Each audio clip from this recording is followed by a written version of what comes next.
In today's video, we're talking about how to profile your audience. Why would you want to do that? Well, as we know, profiling your audience and understanding your audience is key to any effective video marketing strategy. You really need to understand the people that you're talking to, and you need to get to know what it is, what are their pain points, and how you as a business can help them. So why on earth should you bother listening to me? Well, I'm Jeremy and I am a DP, cameraman and producer with 20 years experience in UK broadcast TV, but also I have owned my own business for over 15 years, and the last 3 years I've been steeped in the world of digital marketing as I've been trying to bring my professional heritage and skill set to leverage it to really help real people and real businesses. I'm on a massive mission to help businesses make the most out of video so that they can grow. So why do you need to know your audience?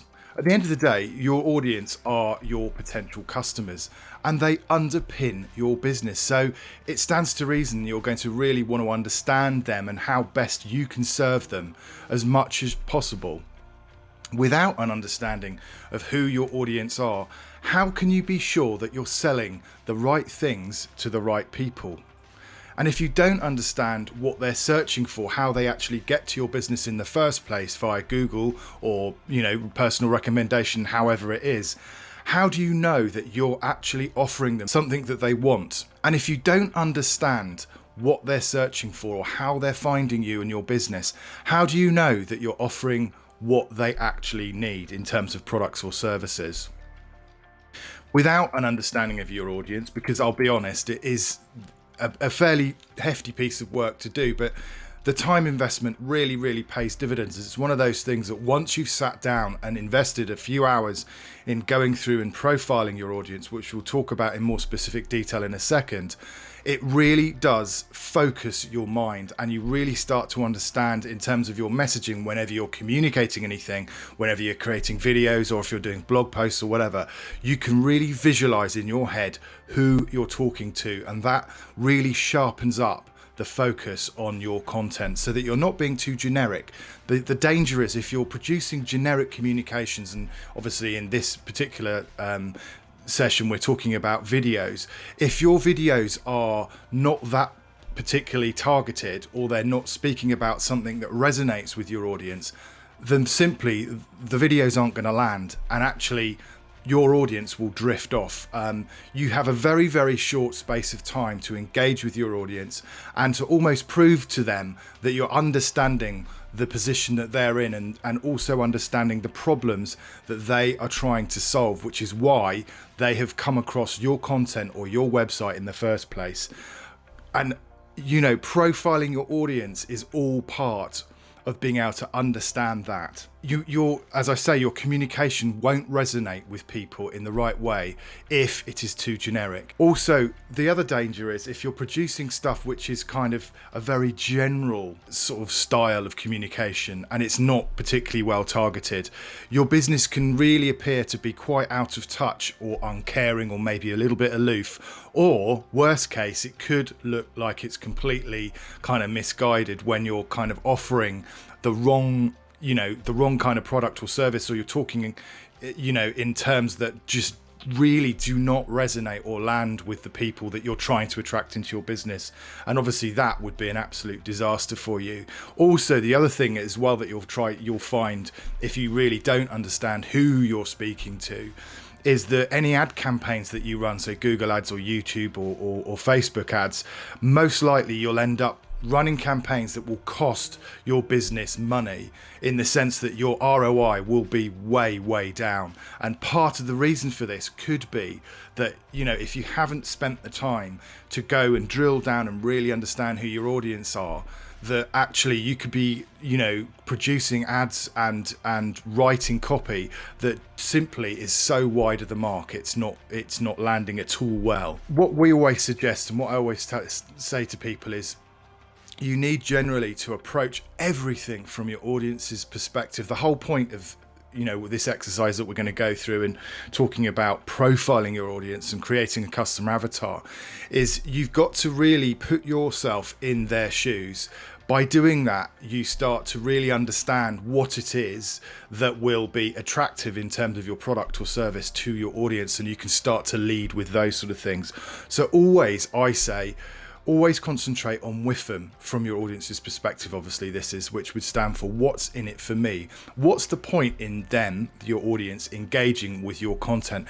You need to be creating content that serves your audience, that gives them value, so they'll come back for more. It also then starts to establish you as an authority over time. This is obviously not within the first couple of videos, but if you're producing videos over a long period of time, it starts to establish you and your business as an expert, and it also critically starts to build up a sense of trust between you and your audience, and that is absolutely what you want to aim for.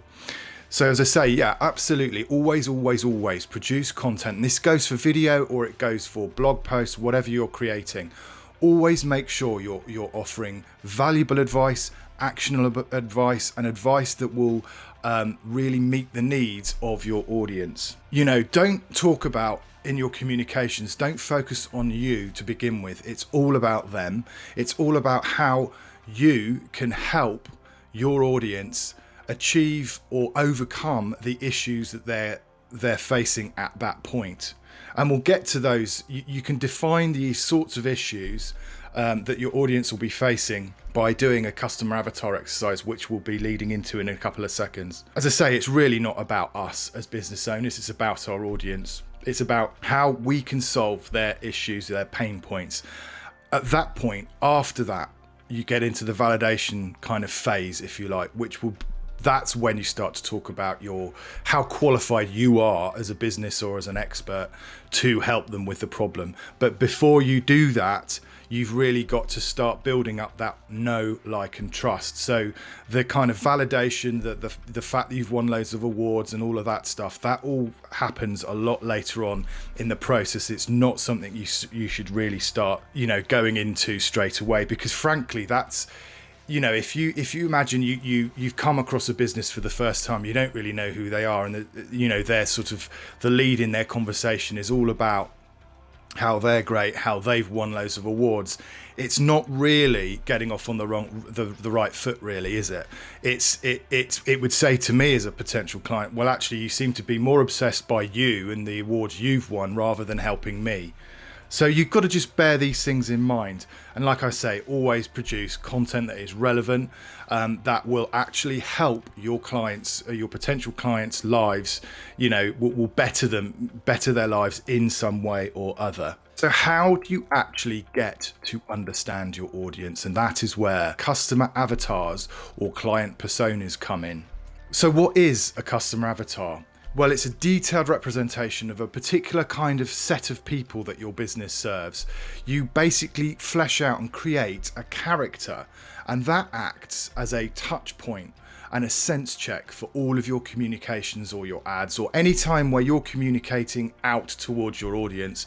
You need to run those communications through like a little sense check, which is it actually going to make sense to the people that I want to be targeting with this particular communication? So the customer avatar, it covers age, it covers gender, but also it's really designed to get you as a business owner thinking like your client does, to really empathize and understand what the issues are that your potential customers are trying to solve. So it covers age, gender, but also it really helps you kind of get into the headspace of your potential customer, to identify with their mindset, to understand the issues that they're facing and how your product or service can help them. It really, really focuses what you say and how you say it. The other thing to say here is that there may be one or more groups that you serve within your business. Now, it's not about profiling every single person that walks through your door. It's being a little more generalist than that, but there will be types of people that you're serving. So it's not super macro, but it is, clusters of people. For example, it may be that if you're an accountant, you might deal with one-man bands. That might be one set of your marketing. So people that are one-man band businesses. But also another set of people that you might deal with as an accountant might be slightly bigger companies, people with payroll and things like that. So that would be another set of people that will have different needs to the one-man band. Therefore, what you talk to one set of people will be slightly different to the one-man band. That's the whole point of, profiling your audience in this way. It's just making sure that your communication is really, really tailored and targeted. So the customer avatar questions, these get quite sort of specific, and they are, on the face of it, sometimes it might seem like it's a little bit over the top, but it allows you to really flesh out and give voice ultimately to your customer avatar. So I would really suggest you do go into this level of detail. So first, it's things like age, gender, marital status, what job they have, the title of the job, and in what sort of company, where they're based, and also their family. Have they got kids? That sort of thing. Also, the other thing which is critical to understanding the mindset of your clients, your potential clients, are the education. Where have they come from? What you're trying to do is you're trying to build sort of almost a mini backstory to them. Where have they come from and how did they get to where they are now? Because obviously everyone's career journey influences the decisions and how they interact at the point at which you meet them. So it's really good to understand that and give detailed, flesh that sort of stuff out. Also, where are their career goals? What are they? And what are their day-to-day goals? So in terms of the career goals, what mission in a larger sense are they on as an individual within the company that they're working in? And then also day-to-day wise, are they super busy? Is it literally one of those sort of roles where they sort of feel like they're firefighting the whole time? Well, if that's the case, for example, then if you're talking to someone who's constantly on the go, constantly really, really pressed for time, you definitely do not want to be targeting them with really long videos. You want to be super snappy and super to the point. It's all about creating content that fits the person that you're targeting. Are they a decision maker? Ultimately, if you're selling a product or service to these people, are they a gatekeeper? Will they have to ask someone else? And also, what are the likely issues they'll have within their role? As I say, it could be something like time they might just be frankly really, really busy, or it might be something where they have a million things to do and actually what they want is someone to take ownership of the issue and almost so that they can delegate straight to you, so that you're offering almost a done for them service. All of these things are really, really critical. Also, other questions which kind of delve a little bit more into the mind space aspect of your potential clients. What are their likely motivations for getting in touch with you? Why do you think they will have either done a Google search or picked up the phone or looked for a recommendation from their friends? You need to understand the motivations, because then you can obviously use those motivations and flesh those out so that you can tailor your offering to those things that they're looking for. Also, what does success look like to them? As in, you've obviously got a product or service, but for your client, what would a good day look like? Do you see what I mean? Like, what would success look like to them? Is it that they've delegated something to you, you've taken it and run with it, and actually the project's gone fantastically well? Or if you're selling physical products, it's something that they've got a defined sort of issue with, they can't do this. You ship them the product, you also give them some really useful kind of video information in terms of instructional videos, things like that, and therefore they're able to pick up the widget that you sent them, and also with all of your support materials like the instructional videos, for example, they are able straight away to use that product that you've sent them, and that may be something that your competition don't do. Do you see what I mean? So it's really, really vital to hone in on customer success at the end of the day, and how you can really, really best help your potential clients in this way. What are their objections likely to be? This could be a whole host of things. It could be timing, it could be cost, it could be all sorts, but you want to understand what you think are the kind of stumbling blocks to them engaging with you and ultimately purchasing your product or service. You need to think about this, because, you know, these objections, you need to be able to overcome these objections throughout the sales process. I hope that makes sense. But basically, if people are saying, well, it costs too much, then you need to start to reframe the way they think of the investment they're going to make in your product or service. So you need to be able to overcome these objections within your videos, or if you're doing sort of printed materials, then overcoming those objections. It's obviously a really critical part of moving them from a browser into a buyer in terms of their customer journey.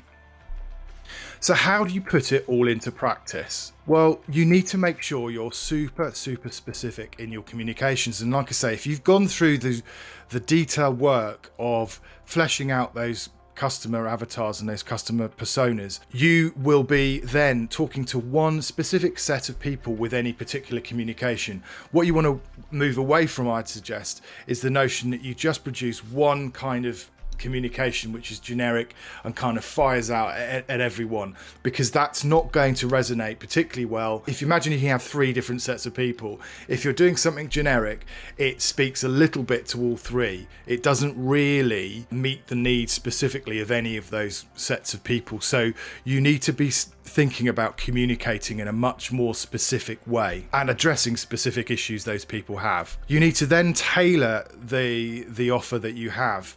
You know, ultimately it could be the same product or service, but what is important to each of those customer avatars may differ slightly. You'd alter the way that you approach them, and you'd alter what you lead with in terms of, you know, what your product can offer that particular group of people. You can also then overcome the objections in a focused way, rather than in a generic sense. Well, listen, I hope that's been of value to you. Thanks for listening.